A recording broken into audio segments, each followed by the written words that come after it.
എനിക്ക് നേരിട്ട് സംഭവിച്ചിട്ടുള്ള അനുഭവമാണിത്. എൻ്റെ 10ാം ക്ലാസ് വേനലവധിക്കാലം മറക്കാൻ പറ്റാത്ത കുറേ ദിനങ്ങൾ സമ്മാനിച്ച വെക്കേഷനായിരുന്നു അത്. എൻ്റെ വീട് തൃശ്ശൂർ ഭാഗത്താണ്. ഞങ്ങളുടെ നാട്ടിൽ ഒരു പഴയ കുളമുണ്ട്. ആ കുളത്തിന് ഒരു പ്രത്യേകതയുമുണ്ട്. ആരും അവിടെ കുളിക്കാനോ വെള്ളമെടുക്കാനോ പോകാറില്ല. എന്തിന്, അതിൻ്റെ അടുത്തേക്ക് പോലും ആരും പോകാറില്ല. കാരണം പഴയ കഥകൾ പ്രകാരം ഒരു കാലത്ത് അവിടെ ഒരു പെൺകുട്ടി വീണു മരിച്ചു. അതിനുശേഷം അവിടെ കുറേ ദുർമരണങ്ങൾ നടന്നിട്ടുണ്ടത്രേ. അവിടെ പോയാൽ വെള്ളത്തിലെന്തോ കാണാമെന്നും രാത്രിയിൽ ആരോ നടക്കുന്നതും പടികൾ ചവിട്ടി കയറി വരുന്ന ശബ്ദവും കേൾക്കാമെന്നും എല്ലാവരും പറയുന്നു. ഞാൻ ഇതിലൊന്നും വിശ്വസിച്ചിരുന്നുമില്ല. എനിക്ക് ഒരു കൂട്ടുകാരനുണ്ട്. അവൻ്റെ പേര് വിഷ്ണു. അവനും എൻ്റെ പോലെ തന്നെയായിരുന്നു. ഞങ്ങൾ ചെറുപ്പം മുതലേ കൂട്ടുകാരായിരുന്നു. പരീക്ഷ കഴിഞ്ഞാൽ വേനലവധി മുഴുവനും ഞാനും അവനും എൻ്റെ അല്ലെങ്കിൽ അവൻ്റെ വീട്ടിൽ സിനിമ മാരത്തോൺ ആയിരിക്കും. കിട്ടുന്ന എല്ലാ സീഡിയും ഒപ്പിച്ചു കൊണ്ടുവന്ന് ഒന്ന് കഴിഞ്ഞാൽ അടുത്തത് എന്ന് പറഞ്ഞോണം സിനിമ കാണുന്നതായിരുന്നു ഞങ്ങളുടെ പരിപാടി. SSLC പരീക്ഷയെല്ലാം കഴിഞ്ഞു. 1 മാസമായിട്ടുണ്ടാകും. കയ്യിലുള്ള എല്ലാ സിനിമയും കണ്ടു കഴിഞ്ഞു. ഇനി നാളേക്ക് എന്തു ചെയ്യും എന്ന് ആലോചിച്ചിരിക്കുമ്പോഴാണ് അപ്പുറത്തെ വീട്ടിലെ ചേട്ടന്മാർ കുളത്തിൽ പോയ എക്സ്പീരിയൻസിനെ പറ്റി അവരുടെ കൂട്ടുകാരന്മാരോട് വീമ്പിളക്കുന്നത് കേട്ടത്. അപ്പോൾ തന്നെ ഞങ്ങളുടെ തലയിൽ അത് ഓടി. എന്നാൽ പിന്നെ നമുക്കൊന്ന് പോയി നോക്കിയാലോ? ഞാൻ ചോദിച്ചു. എടാ, പോയി നോക്കിയാലോ? വിഷ്ണു പറഞ്ഞു. ഞാൻ എപ്പോഴാണ് റെഡി. എനിക്ക് ഈ നാട്ടുകഥകളിലൊന്നും വിശ്വാസമില്ല.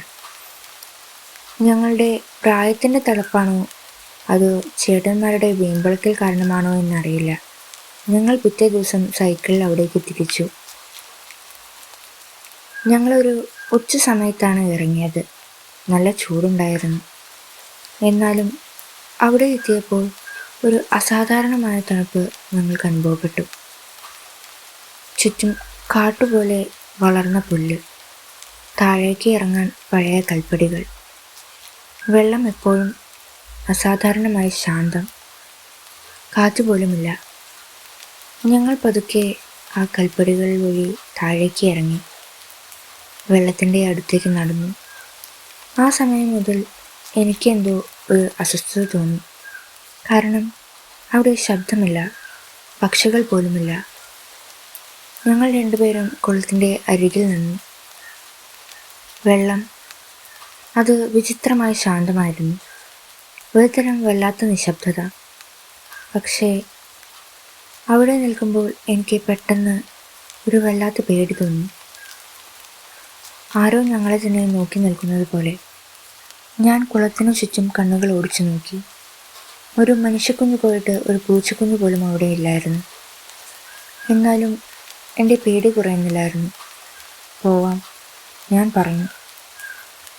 ഞങ്ങൾ തിരിഞ്ഞു നടന്നു. അപ്പോൾ വെള്ളത്തിൽ നിന്ന് കുമിളുകൾ വരുന്ന ശബ്ദം ഞങ്ങൾ കേട്ടു. ഞങ്ങൾ വെള്ളത്തിലേക്ക് നോക്കി. വെള്ളം അപ്പോഴും അസാധാരണമായി ശാന്തം. ഞങ്ങളുടെ പ്രതിഫലനം മാത്രം. എൻ്റെ ഉള്ളിലെ പേടി കൂടി വന്നു. എൻ്റെ കൂട്ടുകാരൻ പറഞ്ഞു, എടാ, നീ വെള്ളത്തിലേക്ക് ശ്രദ്ധിച്ചു നോക്കിയേ.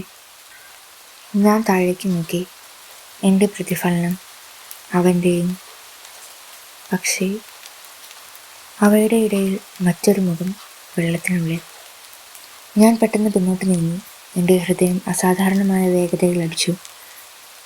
എൻ്റെ ബോധം പോകുന്നത് പോലെയൊക്കെ തോന്നി. എങ്ങനെയെങ്കിലും വീട്ടിലെത്തണം.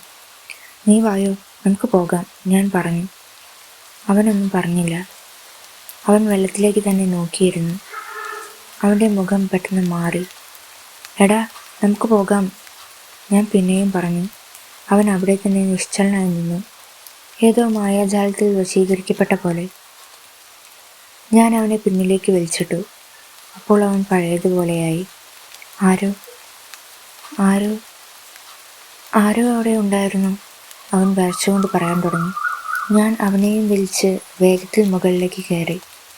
പുറത്തെത്തി. ശ്വാസം ശരിയാക്കാൻ ശ്രമിച്ചു. അപ്പോൾ ഞാൻ പിന്നിൽ നിന്ന് ഒരു ശബ്ദം കേട്ടു. വെള്ളം ആരോ കൈകൊണ്ട് അടിക്കുന്ന ശബ്ദം. ഞാൻ തിരിഞ്ഞു നോക്കി. കുളം പിന്നെയും ശാന്തം. ഒന്നുമില്ല. ഞാൻ അവനെയും കൂട്ടി വേഗം തന്നെ വീട്ടിലേക്ക് നടന്നു. ആ രാത്രി എനിക്ക് ഉറങ്ങാൻ കഴിഞ്ഞില്ല. കണ്ണടച്ചാൽ ആ കുളത്തിൽ കണ്ട പ്രതിഫലനമായിരുന്നു മനസ്സിൽ വരുന്നത്. എനിക്ക് എൻ്റെ മുറിയിൽ ഒറ്റയ്ക്ക് കിടക്കാൻ പോലും പറ്റാത്ത പോലെ, ആരോ എന്നെ തന്നെ നോക്കി നിൽക്കുന്നത് പോലെ എനിക്ക് തോന്നി. ഒരു വല്ലാത്ത ഭയം അത് എന്നെ പിന്തുടർന്നുകൊണ്ടേയിരുന്നു. ഞാൻ പോയി എൻ്റെ ചേട്ടൻ്റെ ഒപ്പം കിടന്നു. എന്നിട്ടും ആ ഭയം എന്നെ വിട്ടുപോകുന്നില്ലായിരുന്നു. ആ മുഖം, അത് ഇരുട്ടിൻ്റെ മറവിൽ മുറിയിലൂടെ മിന്നിമറയുന്നത് പോലെ എനിക്ക് തോന്നി. ഞാൻ ചേട്ടനെ കെട്ടിപ്പിടിച്ച് പുതപ്പിൻ്റെ ഉള്ളിൽ കിടന്നു.